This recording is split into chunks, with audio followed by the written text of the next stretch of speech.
Hello, everyone. Welcome to the new session of Breathing and Respiration Part 3. So, in this session, we are going to study about exchange of gases. ठीक है, तो इस session में हम exchange of gases के बारे में पढ़ेंगे, लेकिन इसके पहले मैं यहाँ पर आपको थोड़ा सा ब्रीफ कर देता हूँ कि हमने लास्ट सेशन में क्या स्टडी किया था। तो लास्ट जो सेशन था उसमें हम रेस्पिरेटरी वॉल्यूम्स एंड कैपेसिटीज के बारे में हमने यहाँ पर डिस्कस किया था। तो आप यहाँ पर देख सकते हैं कि यहाँ पर जो है वो वॉल्यूम्स के बारे में स्टडीज की गई है और यहाँ पर कैपेसिटीज के बारे में। तो जो 4 वॉल्यूम्स है वो आपका इंस्पायरेटरी रिजर्व वॉल्यूम है, टाइडल वॉल्यूम है, एक्सपायरेटरी रिजर्व वॉल्यूम है और रेसिडुअल वॉल्यूम है। सो टाइडल वॉल्यूम 500 ml के बराबर होता है और फोर्सफुल इंस्पिरेशन जब आप करते हैं तो इंस्पायरेटरी रिजर्व वॉल्यूम जो कि 2500 ml के बराबर होता है। इसी तरीके से कई बार हम फोर्सफुल एक्सपेरेशन भी करते हैं तो वो जो है वो आपका 1500 ml के बराबर होता है। ठीक है, जब आप रेस्पिरेशन कर रहे होते हैं ना, मतलब ब्रीदिंग, जब एक्सचेंज ऑफ गैसेस हो रही होती है तो पूरी की पूरी जो गैस जो है लंग से नहीं निकल पाती। थोड़ी गैस जो है वो तब भी फोर्सफुल करने के बाद भी रह जाती है, वो है आपकी रेसिडुअल वॉल्यूम, तो वो 1500 ml के बराबर होती है। ठीक है, अब इसके बाद अगर हम कैपेसिटीज की बात करें तो इंस्पायरेटरी कैपेसिटीज में आपका जो है ये देखिए 300 ml के बराबर है, जो कि आपका इंस्पायरेटरी रिजर्व वॉल्यूम और टाइडल वॉल्यूम को ऐड करके आता है। इसी तरीके से जो है जो है फोर्सफुल रेसिडुअल कैपेसिटी जो होती है वो आपका जो है एफआरसी जो है वो आपका एक्सपायरेटरी रिजर्व वॉल्यूम और रेसिडुअल वॉल्यूम को दोनों को ऐड करके आता है। वाइटल कैपेसिटी की बात करें तो आपकी वाइटल कैपेसिटी है inspiratory reserve volume, tidal volume और उसके बाद एक्सपायरेटरी रिजर्व वॉल्यूम, है ना। Inspiratory reserve volume, expiratory reserve volume और टाइडल वॉल्यूम, दो तीनों को मिलाकर हम वाइटल कैपेसिटी निकाल सकते हैं। और जो हमारी टोटल लंग कैपेसिटी होती है उसके लिए हमें जो है वो आपकी inspiratory reserve volume, tidal volume, expiratory reserve volume और रेसिडुअल वॉल्यूम सबको ऐड कर देंगे तो हमारी टोटल लंग कैपेसिटी निकल जाएगी। अब चलिए इसके बाद हम देखते हैं एक्सचेंज ऑफ गैसेस के बारे में कि किस तरीके से एक्सचेंज ऑफ गैसेस होती है। So alveoli are the primary sites of exchange of gases. सबसे जो प्राइम साइट है एक्सचेंज ऑफ गैसेस का वो क्या है?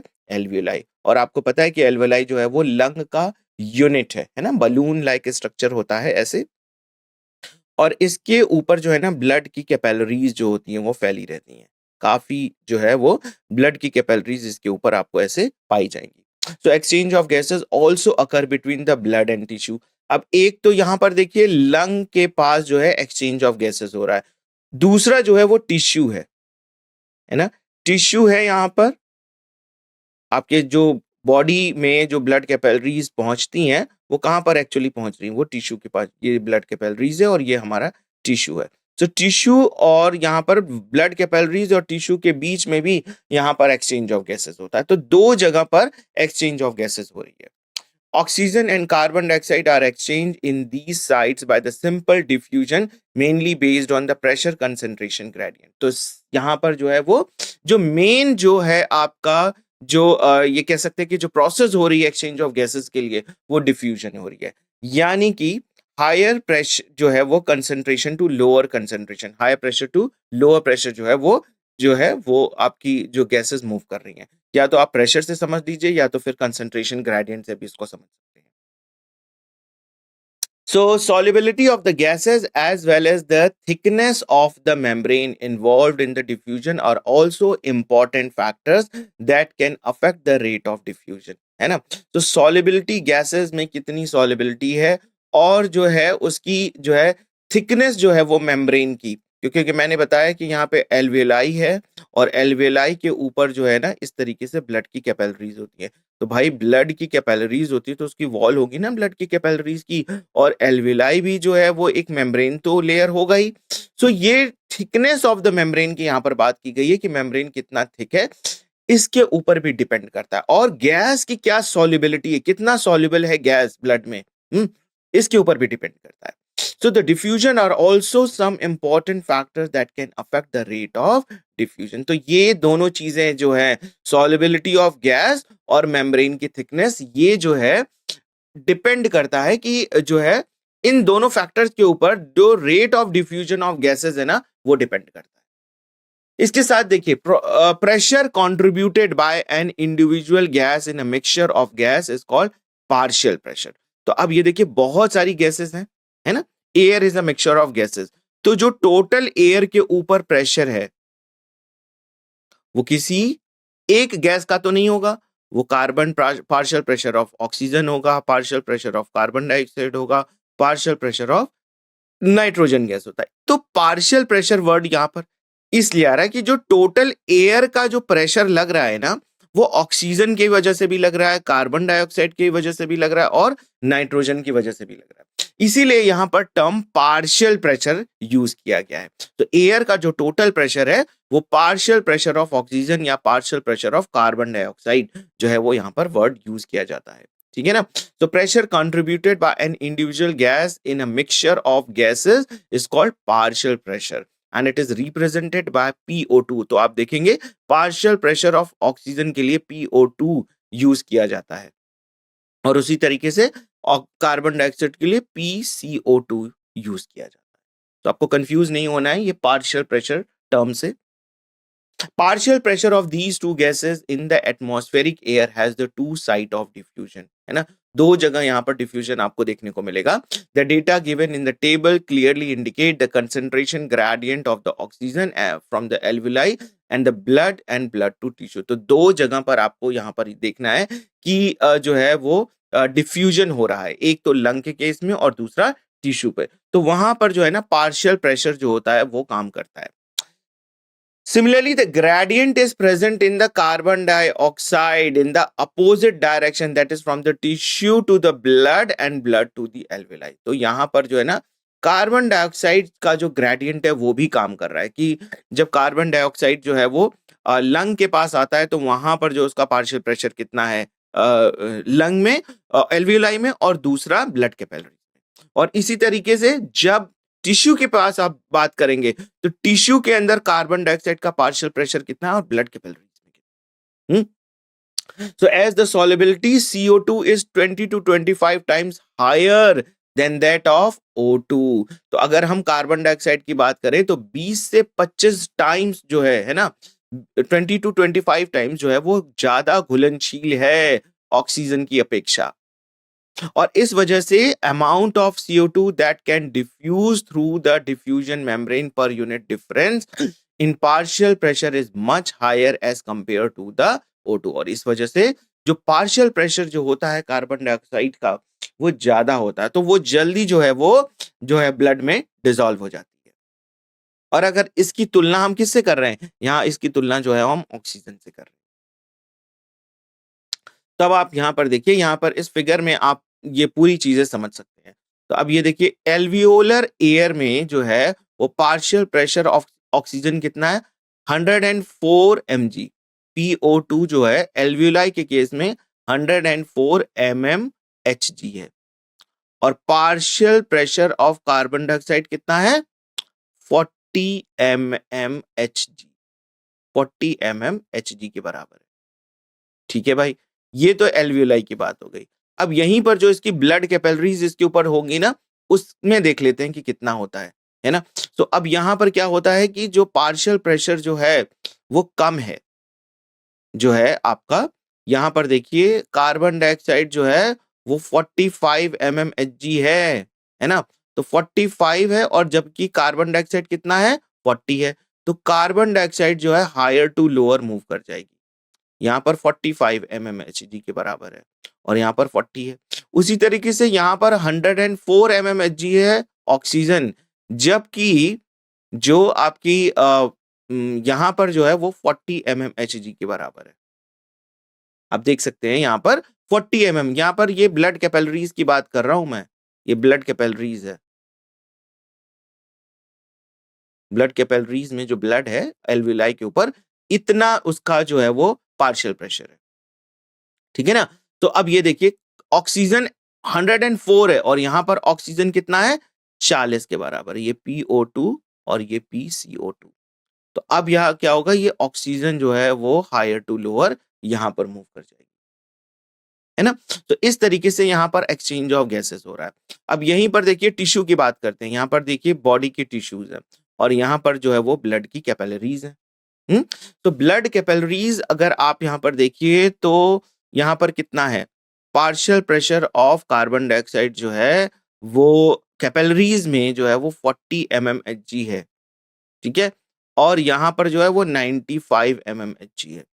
जबकि जो है पार्शियल प्रेशर ऑफ ऑक्सीजन जो होगा वो यहाँ पर जो है वो बहुत कम होगा और कार्बन डाइऑक्साइड ज्यादा होगा टिश्यू में। तो टिश्यू से जो है वो कार्बन डाइऑक्साइड मूव करके चला जाएगा ब्लड कैपिलरीज में और ऑक्सीजन जो है वो आपका ब्लड कैपिलरीज से टिश्यू में आ जाएगा। अब देखिए जब ये डीऑक्सीजनेटेड ब्लड हो गया है ना, यहाँ पर रेड कलर का ब्लड है तो ये ऑक्सीजनेटेड ब्लड है। यहाँ पर रेड ब्लड कैसा हो गया, डीऑक्सीजनेटेड हो गया। तो यहाँ पर पार्शियल प्रेशर देखिए कार्बन डाइऑक्साइड का कितना हो गया 45 mmHg, आया था 40 mmHg, टिश्यू से ले लिया कार्बन डाइऑक्साइड तो 45 हो गया। कार्बन डाइऑक्साइड आया था 95 mmHg और अब यहां पर देखिए कितना हो गया 40 mmHg, क्योंकि उसने कार्बन डाइऑक्साइड दे दिया। तो यहाँ पर डीऑक्सीजनेटेड ब्लड है, यहाँ पर ऑक्सीजन की कमी हो गई है यहाँ पर ब्लड में, तो ब्लू कलर का ब्लड हो गया।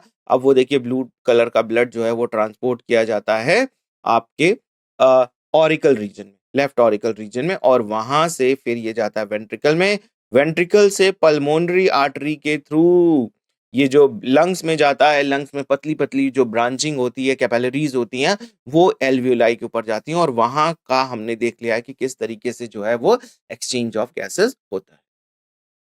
सो ये जो आपका दो तरह का यहाँ पर सर्कुलेशन हो रहा है ना, ये आपने पढ़ा होगा।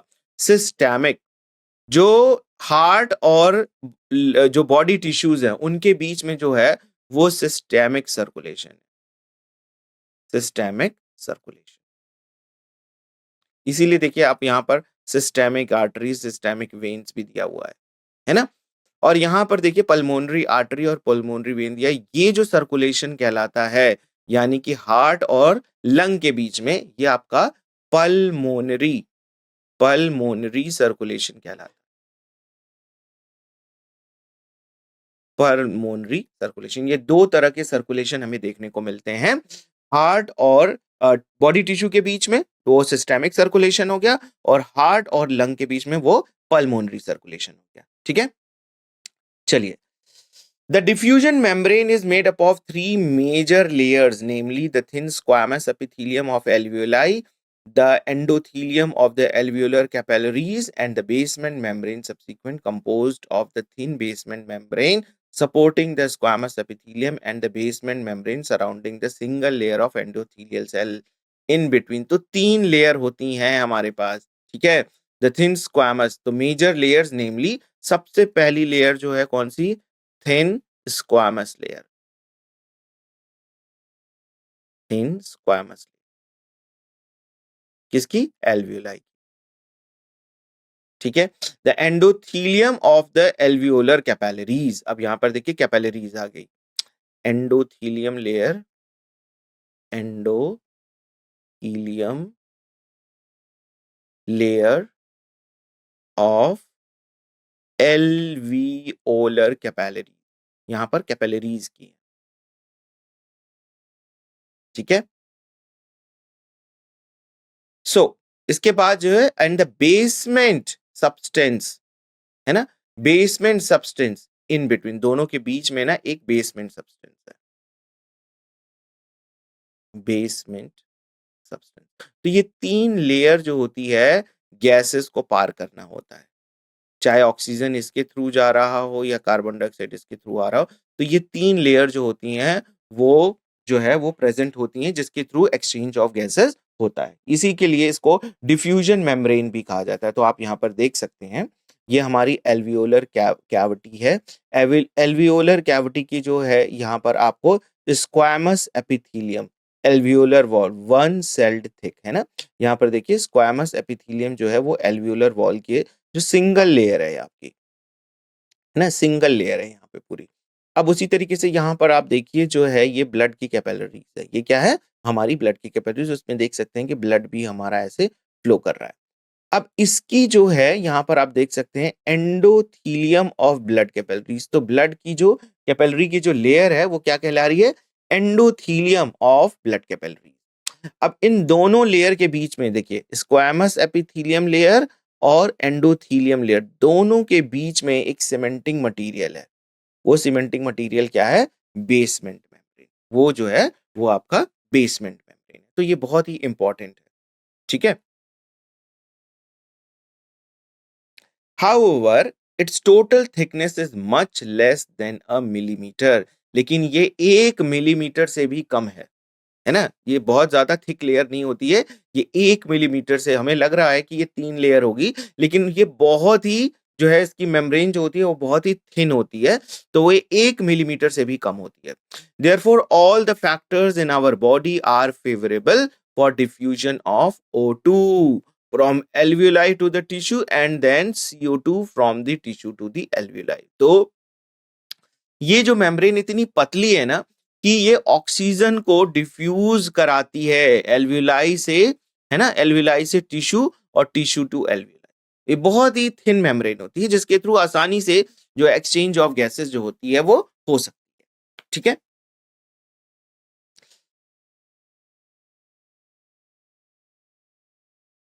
इसके बाद हम यहां पर देखेंगे ट्रांसपोर्ट ऑफ गैसेस कि किस तरीके से ट्रांसपोर्ट ऑफ गैसेस होती है। तो blood is the medium of transport of O2 and CO2। Blood जो है वो एक मीडियम है जिसके थ्रू जो है ट्रांसपोर्ट होता है गैसेस का, O2 और CO2 का, है ना। तो 97% of O2 is transported by RBC in the blood. जितना भी जो है ब्लड ट्रांस ऑक्सीजन ट्रांसपोर्ट हो रहा है वो किसके थ्रू हो रहा है? आरबीसी के थ्रू। तो आपको पता ही होगा कि आरबीसी जो है वो बाई कॉन्वेक्स होता है, इसमें न्यूक्लियस नहीं होता है, और इसमें जो है ना एक प्रोटीन पाई जाती है जिसको हम बोलते हैं हीमोग्लोबिन, ठीक है। हीमोग्लोबिन एक मॉलिक्यूल जो होता है हीमोग्लोबिन का, वो 4 ऑक्सीजन मॉलिक्यूल को कैरी कर सकता है, और इसमें बहुत सारे इस तरीके से हीमोग्लोबिन होते हैं, ठीक है। तो हर हीमोग्लोबिन जो होता है वो 4 ऑक्सीजन मॉलिक्यूल को कैरी कर सकता है, ट्रांसपोर्ट करा सकता है। Remaining 3% of O2 is carried in a dissolved state through the plasma। और जो बाकी के 3% होते हैं ना वो जो है ब्लड में, आपके 2 पार्ट होते हैं actually, blood blood cells and plasma. अब ब्लड सेल्स में जो होती है ना आपकी WBC, RBC और प्लेटलेट्स आते हैं, फ्रेगमेंट्स के फॉर्म में होते हैं प्लेटलेट्स, ठीक है। तो ये जो 3% जो है वो प्लाज्मा के थ्रू होता है, बाकी आरबीसी जो होती है ना, आरबीसी जो होती है वो 97% ट्रांसपोर्टेशन तो आरबीसी करती है ऑक्सीजन का। Nearly 20 to 25% of CO2 is transported by RBC. 20 से 25% जो होता है वो कार्बन डाइऑक्साइड जो है वो ट्रांसपोर्ट होता है आरबीसी से, whereas 70% of the carried by the bicarbonate, है ना। तो आप ये देखिए आरबीसी जो है वो कार्बन डाइऑक्साइड को कम कैरी कर रही है, सिर्फ 20 से 25% ही वो कैरी करवा पाती है, जबकि 70% जो होता है वो आपका कार्बन डाइऑक्साइड ट्रांसपोर्ट होता है किसके फॉर्म में? बाइकार्बोनेट के फॉर्म में। सो अबाउट 7, और इसके बाद भी आपका 7% अभी बच रहा है। तो 7% of CO2 is carried by the dissolve state through the plasma, और सिर्फ 7% जो होता है वो प्लाज्मा के थ्रू जो होता है वो ट्रांसपोर्ट होता है। तो सबसे ज्यादा जो है कार्बन डाइऑक्साइड का ट्रांसपोर्टेशन किसके थ्रू हो रहा है? बाइकार्बोनेट के फॉर्म में हो रहा है, ठीक है। अब हम यहाँ पे पढ़ेंगे ट्रांसपोर्ट ऑफ ऑक्सीजन। ऑक्सीजन का कैसे ट्रांसपोर्टेशन होता है। तो haemoglobin is the red colour iron containing pigment present in the RBC. तो आरबीसी के जो है सेल्स जो होती हैं उसमें जो है ये हीमोग्लोबिन प्रेजेंट होता है ना। ये एक प्रोटीनिशियस जो है वो मॉलिक्यूल है, और O2 can bind with the haemoglobin in a reversible manner. ऐसा नहीं है कि एक बार कंबाइन कर गया तो अलग नहीं हो सकता, है ना। ऑक्सीजन से जो है वो जो है हीमोग्लोबिन, ऑक्सीजन हीमोग्लोबिन से जाकर कंबाइन कर जाता है, ठीक है। लेकिन जब ये लंग्स के पास पहुंचता है तो वहां पर उसे डिसोशिएट हो जाता है, है ना। ऑक्सीजन आया लंग्स के अंदर, एल्विलाई के अंदर, और वहां पर ब्लड कैपिलरीज हैं, तो वहां से वो ट्रांसपोर्ट होगा, एक्सचेंज होगा, और ब्लड में जो हीमोग्लोबिन है उससे कंबाइन कर जाएगा। अब जो है यहां से ये ट्रांसपोर्ट होकर जो पहुंचेगा कहां पर, टिश्यू के पास। टिश्यू के पास जो है वो हीमोग्लोबिन जो ऑक्सीजन कैरी करके लेकर गया है, वहां पर उसको डिसोशिएट कर देगा, वहां पर उसको छोड़ देगा। हम्म तो ये जो पिक करना होता है और फिर वहां टिश्यू के पास ले जाकर छोड़ना होता है, ये सारी चीजें हम पहले ही डिस्कस कर चुके हैं कि कंसंट्रेशन ग्रेडियंट के ऊपर डिपेंड करता है, पार्शियल प्रेशर के ऊपर डिपेंड करता है। ठीक है। और जब ऑक्सीजन हीमोग्लोबिन के साथ कंबाइन कर जाता है तो हम इसको बोलते हैं oxy haemoglobin. Now each hemoglobin molecule can carry a maximum of 4 molecules of O2। ज्यादा से ज्यादा ये 4 मॉलिक्यूल जो है वो ऑक्सीजन का कैरी कर सकता है, एक हीमोग्लोबिन का molecule. Now binding of oxygen with the hemoglobin is primarily related to the partial pressure of O2। ये जो बाइंडिंग है ना ऑक्सीजन का जो है हीमोग्लोबिन से, ये किस बात पर डिपेंड करता है, ये इस बात पे डिपेंड करता है कि पार्शियल प्रेशर जो है वो ऑक्सीजन का कितना है ना, इस बात पे डिपेंड करता है। तो ये हमने इसको जो है वो पहले ही डिस्कस कर लिया है।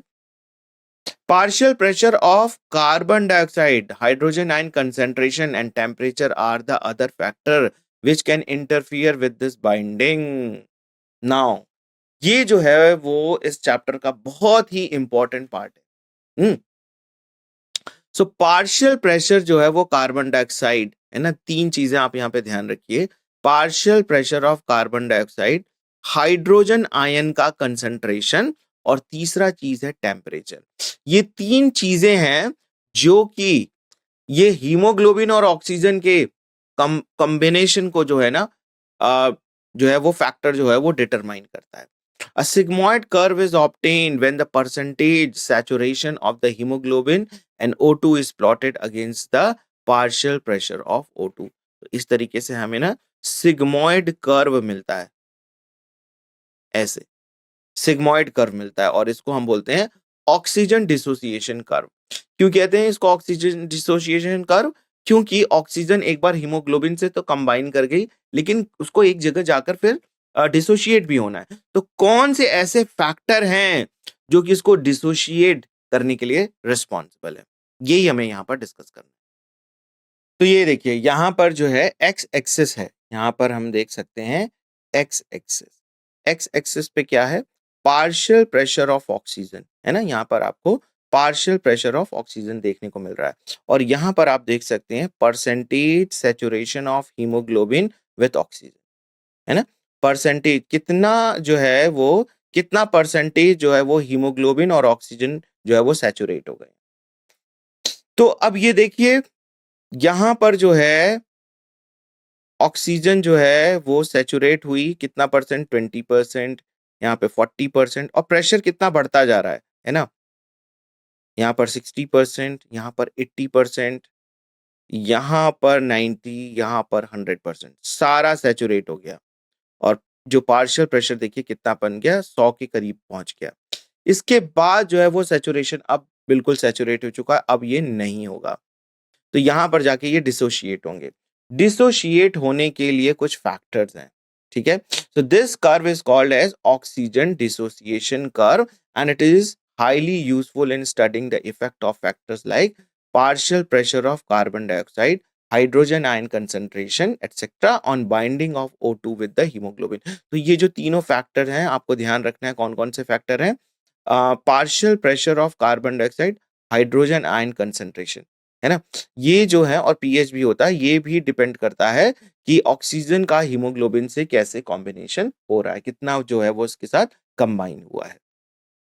In the alveoli where there is high PO2, alveoli में जहां पर पार्शियल प्रेशर जो होता है वो ज्यादा होता है ना, लो जो है वो कार्बन डाइऑक्साइड का प्रेशर है, लेसर हाइड्रोजन आयन कंसंट्रेशन है, एंड लोअर टेम्परेचर है, the factors are all favourable for the oxy haemoglobin. तो वहां पर पार्शियल प्रेशर जो है ऑक्सीजन का क्या है, हाई है। तो क्या क्या चीज हाई होना चाहिए, हाई जो है वो पार्शियल प्रेशर ऑफ ऑक्सीजन होना चाहिए। क्या चीज लेस होना चाहिए, हाइड्रोजन आयन कंसंट्रेशन।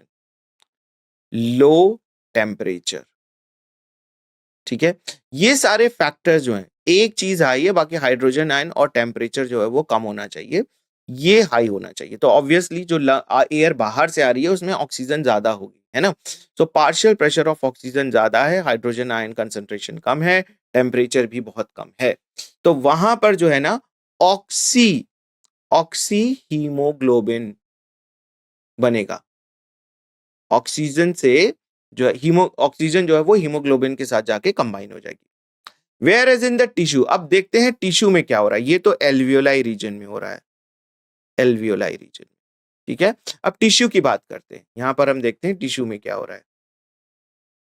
टिश्यू में हायर टेम्परेचर, एक चीज बढ़ गया, टेम्परेचर ज्यादा हो गया। ठीक है, the condition are favourable, hydrogen ion concentration भी ज्यादा हो गया, हाई हाइड्रोजन आयन कंसेंट्रेशन। और दूसरा क्या चीज बढ़ गया, high partial pressure of carbon dioxide का कंसेंट्रेशन वहां ज्यादा है, तो पार्शियल प्रेशर जो है कार्बन डाइऑक्साइड का ज्यादा होगा, वहां पे कार्बन डाइऑक्साइड ज्यादा मात्रा में प्रेजेंट है। तो PCO2 ज्यादा है, हाई जो है हाइड्रोजन आयन कंसेंट्रेशन हो गया, हाई टेम्परेचर हो गया। तो ये जो हमारा जो डिसोसिएशन कर्व जो था ना वो जल्दी इधर शिफ्ट हो जाएगा, जल्दी इधर शिफ्ट हो जाएगा, मतलब पहले ही डिसोशिएट कर जाएगा। सो ये जो है dissociation oxygen from the oxy haemoglobin, तो ये ऑक्सीजन जो है वो हीमोग्लोबिन से क्या कर जाएगी, डिसोशिएट हो जाएगी। तो इसलिए टिश्यू में ऑक्सी हीमोग्लोबिन जो आया टिश्यू के नजदीक, वहां पर टेम्परेचर ज्यादा है, हाइड्रोजन आयन कंसंट्रेशन ज्यादा है, partial pressure of carbon dioxide है, तो ये तुरंत क्या करेगा, इसके इस कंडीशन की वजह से ऑक्सीजन और हीमोग्लोबिन का जो एसोसिएशन है वो ढीला पड़ जाएगा और ऑक्सीजन वहां पर निकल जाएगी। निकल कर कहां जाएगी, सेल्स में, टिश्यू में पहुंच गई। अब कार्बन डाइऑक्साइड का कंसंट्रेशन ज्यादा है ना, पार्शियल प्रेशर कार्बन डाइऑक्साइड ज्यादा है, तो वो तुरंत जो है वो ब्लड में आ जाएगी। जो है वो बाइकार्बोनेट के फॉर्म में 70%, जो है वो 7% जो है वो आपके जो है वो प्लाज्मा में, और बाकी जो है 23% या 25% जो है वो RBC के थ्रू जो है वो जो है वो टिश्यू से जो है वो लंग्स तक पहुंचेगी। So this clearly indicate that O2 gets bound to the hemoglobin in the lung surface and get dissociated in the tissue. ठीक है, ये समझ में आ गया कि आपका जो O2 जो है वो हीमोग्लोबिन से कंबाइन होता है, तो वो लंग के सरफेस पे होता है, और डिसोशिएट कहाँ होता है, टिश्यू के पास। So every 100 ml of oxygenated blood can deliver around 5 ml of O2। आपके पास अगर 100 ml of जो है वो ऑक्सीजनेटेड ब्लड है, तो आपको वो कितना ऑक्सीजन दे रही है, 5 ml ऑफ ऑक्सीजन दे रही है to this tissue under the normal physiological condition. अब इसके बाद हम देखेंगे ट्रांसपोर्ट ऑफ कार्बन डाइऑक्साइड कैसे हो रहा है ना। ऑक्सीजन का तो हमने देख लिया, अब इसके बाद हम देखेंगे कि ट्रांसपोर्ट ऑफ कार्बन डाइऑक्साइड कैसे हो रहा है। So carbon dioxide is carried by haemoglobin as a carbamino haemoglobin. Carbon dioxide जब हीमोग्लोबिन से कंबाइन कर जाता है तो उसको हम क्या बोलते हैं, कार्बमीनो हीमोग्लोबिन, है ना। ये क्या कहलाता है, कार्बमीनो हीमोग्लोबिन। ठीक है, तो this binding is related to the partial pressure of carbon dioxide. और ये बाइंडिंग भी जो है वो किस बात पे डिपेंड करती है, ये बाइंडिंग भी डिपेंड करती है कि पार्शियल प्रेशर जो है वो कार्बन डाइऑक्साइड का क्या है। Now PO2 is a major factor which could affect this binding। जो पार्शियल प्रेशर ऑफ ऑक्सीजन है ना, ये जो है इस बाइंडिंग को अफेक्ट करता है। विथ PCO2 इज हाई, अगर partial pressure of carbon dioxide ज्यादा है ना, और PO2 is low in the tissue, more binding of carbon dioxide occur, whereas partial pressure of carbon dioxide is low, PO2 is high in the alveoli, है ना, just opposite होता है। Partial pressure oxygen का कहां पर ज्यादा होता है, एल्वियोलाई रीजन में, और टिश्यू के लेवल पे कम होता है, वहां पे कम ऑक्सीजन प्रेजेंट है। लेकिन टिश्यू के लेवल पे एक चीज ज्यादा है, क्या है, partial pressure of carbon dioxide वहां पर बहुत ज्यादा है, और partial pressure of carbon dioxide कहां पर कम है, लंग्स के पास, है ना। सो वहां पर देखिए एक चीज एसोसिएट होती है तो दूसरी चीज डिसोशिएट होती है। लंग के रीजन में एक चीज एसोसिएट हो रही है, क्या चीज एसोसिएट हो रही है? ऑक्सीजन जो है वो हीमोग्लोबिन के साथ कंबाइन कर रहा है। वहीं जो कार्बन डाइऑक्साइड है वो डिसोशिएट हो रहा है हीमोग्लोबिन से, वो ब्लड से बाहर निकल रहा है, लंग में चला जा रहा है, और लंग से जो है ऑक्सीजन जो है वो आपकी ब्लड में। सेम चीज बिल्कुल अपोजिट यहां पर टिश्यू के केस में होता है। टिश्यू के केस में क्या होता है कि कार्बन डाइऑक्साइड ज्यादा है, तो ज्यादा है टिश्यू में, तो वो क्या करेगी, वो एसोसिएट होगी हीमोग्लोबिन में, और हीमोग्लोबिन से ऑक्सीजन जो है वो डिसोशिएट हो जाता है, क्योंकि वहां पे कार्बन डाइऑक्साइड का कंसंट्रेशन ज्यादा है, हाइड्रोजन आयन का कंसंट्रेशन ज्यादा है, टेम्परेचर भी ज्यादा है, तो वो हीमोग्लोबिन फ्री हो गई। अब उससे कौन कंबाइन कर लेगा? Carbon dioxide. ठीक है। So RBC contain a very high concentration of the enzyme carbonic anhydrase. ये बहुत ही इंपॉर्टेंट एस्पेक्ट है कार्बन डाइऑक्साइड के जो है ट्रैवल की बात करें या ट्रांसपोर्टेशन की बात करें। कार्बन डाइऑक्साइड जो होता है वो आरबीसी में ना एक एंजाइम होती है जिसका नाम है carbonic anhydrase. It is a minute quantities of the same is present in the plasma too. लेकिन इसी की इस एंजाइम की जो थोड़ी सी मात्रा जो है वो प्लाज्मा के केस में भी प्रेजेंट होती है। प्लाज्मा जो लिक्विड सब्सटेंस है उसमें भी आपको ये कार्बोनिक एनहाइड्रेज जो है थोड़ी मात्रा में देखने को मिलेगा। ठीक है।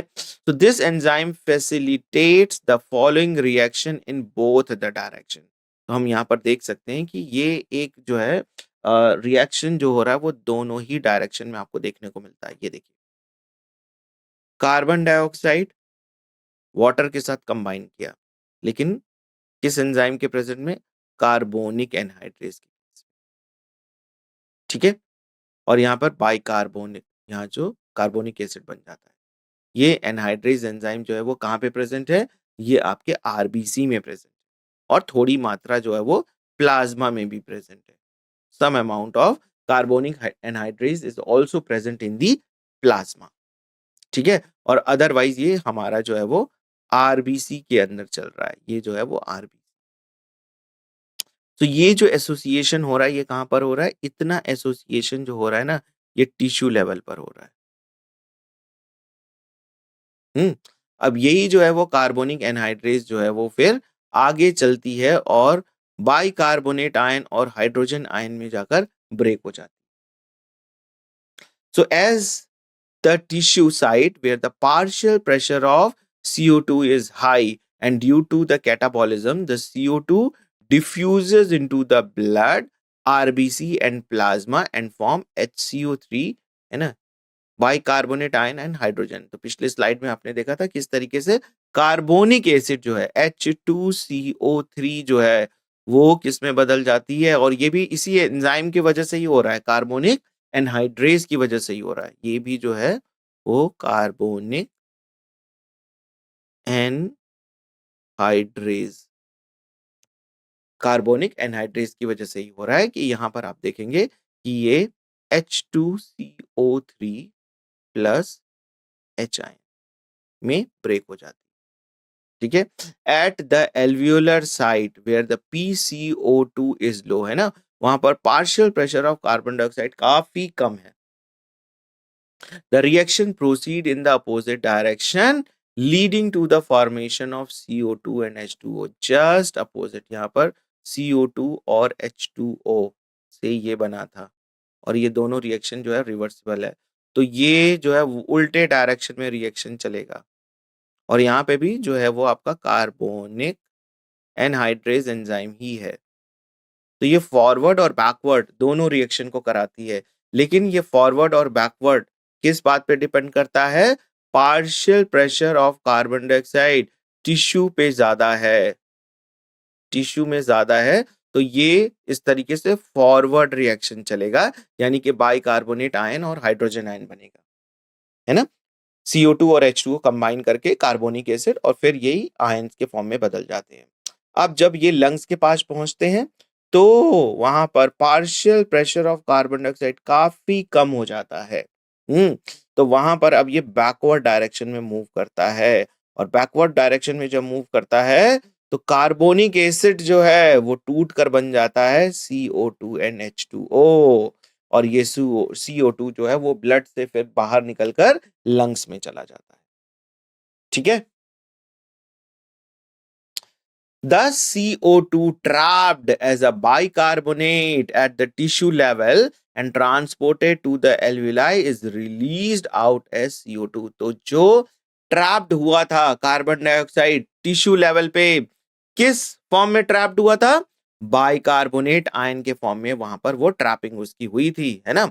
तो वो जो है अब क्या करता है, वो जो है वो रिलीज कर दिया जाता है वहां पर एल्वियोलाई में कार्बन डाइऑक्साइड के फॉर्म में। ठीक है।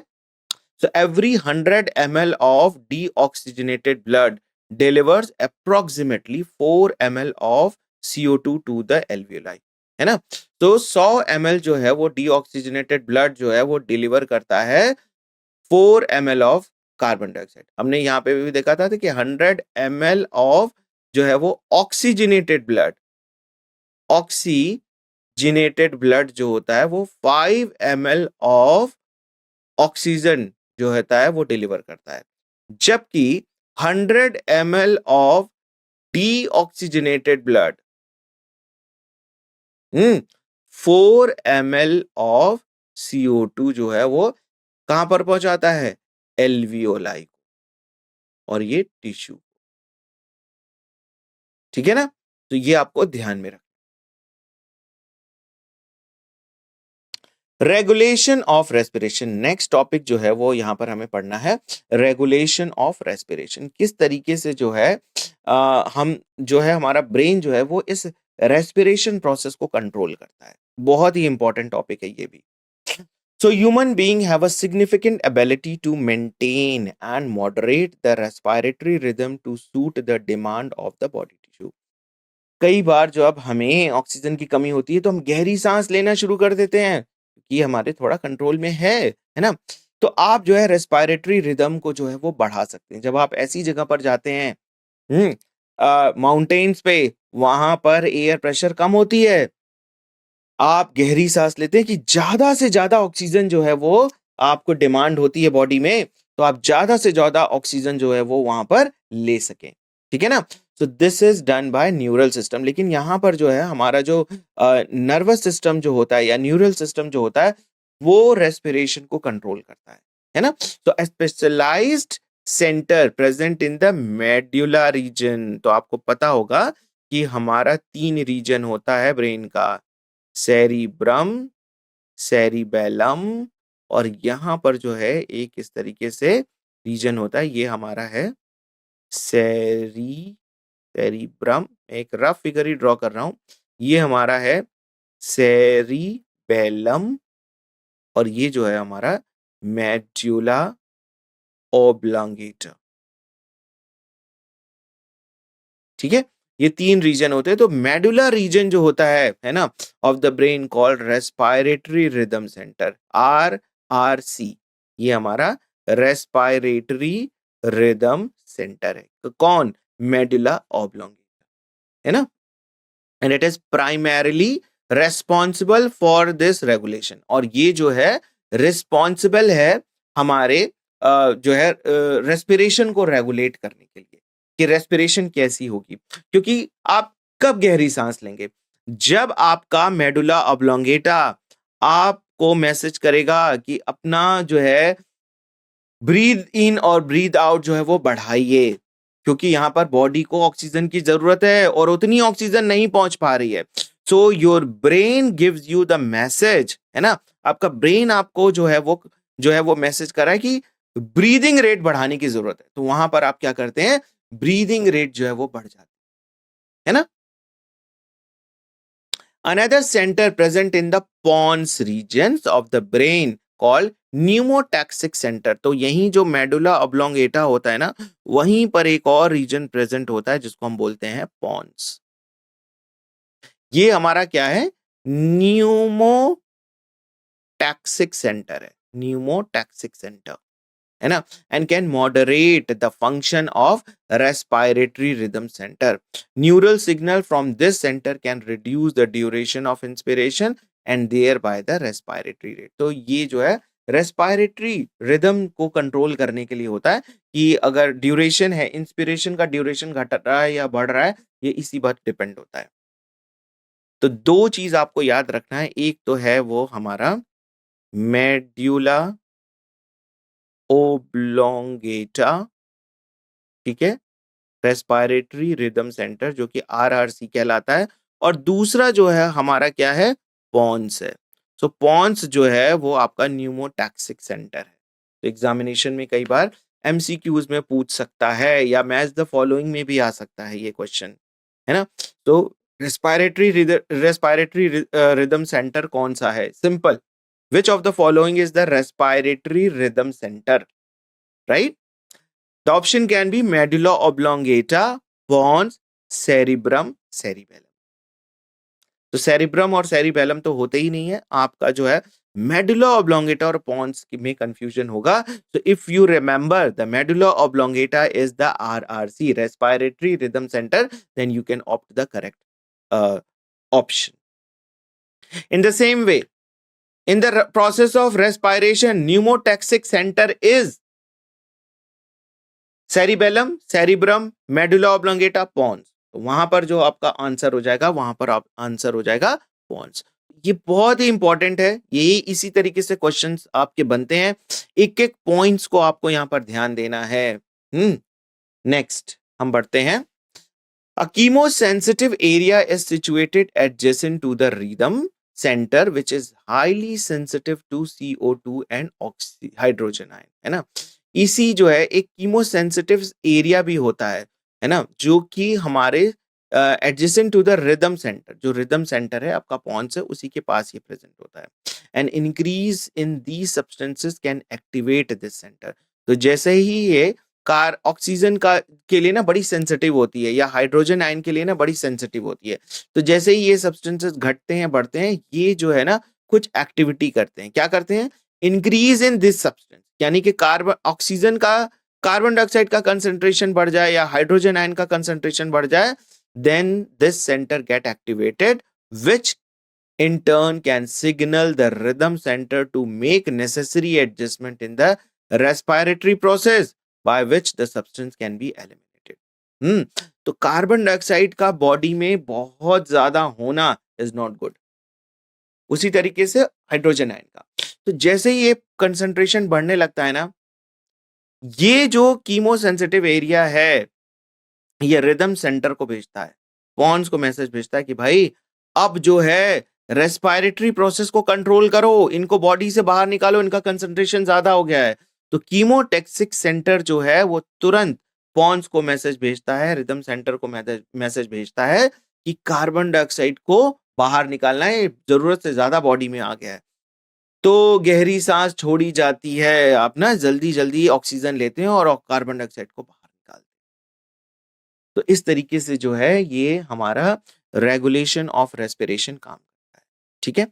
Receptors associated with the aortic arch and carotid artery can also recognise the change in the CO2 and hydrogen ion concentration and send necessary signal to the rhythm centre for the remedial action. इसी तरीके से हमारा जो aortic arch होता है और carotid artery होती है, इनका भी जो इन्वॉल्वमेंट है ये भी मैसेज भेजते हैं रिदम सेंटर को, है ना। The role of oxygen in the regulation of the respiratory rhythm is quite insignificant, जबकि ऑक्सीजन का जो है वो इस रेगुलेशन में रेस्पिरेटरी जो के रेस्पिरेशन के रेगुलेशन में नहीं के बराबर है, कोई इनका रेगुलेशन नहीं है जो है वो रिदम सेंटर में। तो आप देख सकते हैं कार्बन डाइऑक्साइड और हाइड्रोजन आयन का काफी इसमें इन्वॉल्वमेंट है। डिसऑर्डर ऑफ रेस्पिरेटरी सिस्टम, तो बहुत सारे जो लास्ट टॉपिक है हमारा यहाँ पर respiratory breathing and exchange of gases में है, वो है डिसऑर्डर के बारे में। तो बहुत सारे ना बॉडी में जो है वो रेस्पिरेटरी सिस्टम से रिलेटेड डिसऑर्डर्स भी होते हैं, जिसमें कि सबसे पहला है हमारा एस्थमा। तो asthma is characterised by the chronic airway inflammation, hypersensitive to the variety of stimuli and airway obstruction due to the smooth muscle spasms in the wall of the small bronchi and bronchioles। तो हमारे bronchi और bronchioles के case में ना जो smooth muscles होती है वो बड़ी सेंसिटिव होती है, वो कुछ ना कुछ स्टिमुलस को ना तुरंत जो है वो कैप्चर कर लेती है, ठीक है। Oedema of the mucosa of respiratory tract increases the mucus secretion by the goblet cells, obstruct the air flow and epithelial damage. तो ये क्या होता है कि जब ऐसी कुछ सेंसिटिविटी बहुत ज्यादा बढ़ जाती है ना, एयर के प्रति, तो क्या होता है कि ये जो है वो म्यूकस सब्सटेंस सिक्रीट करने लगते हैं उनको रोकने के लिए। और जब उनको रोकने के लिए म्यूकस सब्सटेंस सिक्रीट होता है, तो एयर जो फ्लो कर रहा है इन रेस्पिरेटरी ट्रैक्ट से, उसमें ऑब्स्ट्रक्शन हो जाता है ना। तो bronchospasm decrease the lumen of the bronchi, ये जो होता है ब्रोंकाई का ल्यूमेन को कम कर देता है, और bronchioles thereby increasing the resistance to the flow of air. और इससे क्या होता है, जो है रेजिस्टेंस जो होता है वो फ्लो का जो होता है वो बढ़ जाता है। तो एयर आसानी से जो उसको लंग्स तक पहुंचना है वो नहीं पहुंच पाती है। तो expiration is active due to the squeezed bronchi, और एक्सपायरेशन तो बहुत तेजी से होता है, इंस्पिरेशन में प्रॉब्लम होती है। It can be triggered by the allergen such as pollen, dust, molds, particular food or non-allergen sources like emotional upset, aspirin and sulfiting agents and cigarette smoke। तो बहुत सारे ऐसे एलर्जेंस होते हैं जिसकी वजह से आपका अस्थमा जो होता है वो शूट कर सकता है। और इसमें क्या क्या चीजें हैं, जैसे पॉलन है, पॉलन ग्रेन से अस्थमा बढ़ जाता है, डस्ट से कई लोगों को एलर्जी होती है, मोल्ड्स के जो स्पोर्स होते हैं उससे एलर्जी होती है, कई बार फूड की स्मेल से भी होती है, और आपके परफ्यूम वगैरह से भी होती है। कुछ नॉन एलर्जन सोर्सेज हैं जैसे इमोशनल अपसेट, आप इमोशनली कई बार अपसेट होते हैं तो वहां पे भी जो अस्थमा के अटैक आपको आ जाते हैं। Aspirin, sulphiting agent and cigarette smoke से भी जो है वो अस्थमा के अटैक्स आते हैं। Symptoms include wheezing, coughing, chest tightness, difficulty in breathing, fatigue and tachycardia and anxiety। ये सारे जो है ना symptoms होते हैं अस्थमा के केस में। And there is no permanent treatment for asthma। अभी तक कोई भी ऐसा ट्रीटमेंट नहीं आया कि हाँ इस पर्टिकुलर ट्रीटमेंट से अस्थमा अब खत्म हो गया है, अभी तक ऐसा कोई भी जो है ट्रीटमेंट नहीं आया है। However, symptomatic treatment can be given by using the inhalers, relax the smooth muscles of the bronchi। तो वहां पे मसल्स जो होती हैं ब्रोंकाई की स्मूथ हो जाती हैं और एयर पैसेज को वो फिर आसानी से जो है वो जाने देती हैं एयर्स को, ठीक है। या फिर ब्रोंको डायलेटर्स भी होते हैं। Temporary relief can be given by using the anti histamine drugs and steroids. इसके बाद जो नेक्स्ट जो डिजीज है वो है एम्फाइसेमा। तो emphysema occur due to the irreversible degenerative changes in the wall of the alveoli. Alveoli में जो है वो जो है ऐसा कोई रिवर्सिबल चेंज नहीं है, ये इरिवर्सिबल चेंज है ना। तो ये एम्फाइसेमा है। Long term exposure to the cigarette smoke, polluted air, industrial dust causes damage to the septa present in the wall of the alveoli. तो यहाँ पर एल्वियोलाई के डैमेज की बात की जा रही है एम्फाइसेमा के केस में, और ये रिवर्सिबल नहीं है। ये डिक्रीज कर देती है इंटर सरफेस एरिया, है ना, जिससे कि गैसेस एक्सचेंज के ऊपर प्रभाव पड़ता है। आपको उतनी ऑक्सीजन नहीं मिलेगी जितनी की ऑक्सीजन मिलनी चाहिए। As the damage in the alveolar wall increases over a time, lung elastic recoil decreases due to the loss of elastic fibers and increase the amount of air remains trapped in the lung at the end of exhalation। तो वहां पर exhalation में आपको problem होती है ना। And this increase the size of chest cage resulting in a barrel chest। और chest का जो साइज होता है वो भी जो होता है अफेक्टेड हो जाता है।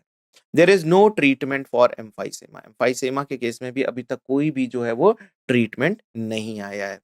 सो cessation of smoking using bronchodilators and oxygen therapy may help in retarding its progress। सो ये आज था हमारा सेशन, ठीक है। हमने यहाँ पर डिसऑर्डर्स ऑफ रेस्पिरेशन की भी बात कर ली, और इसी के साथ हमारा ये चैप्टर अभी एंड होता है। Thank you very much.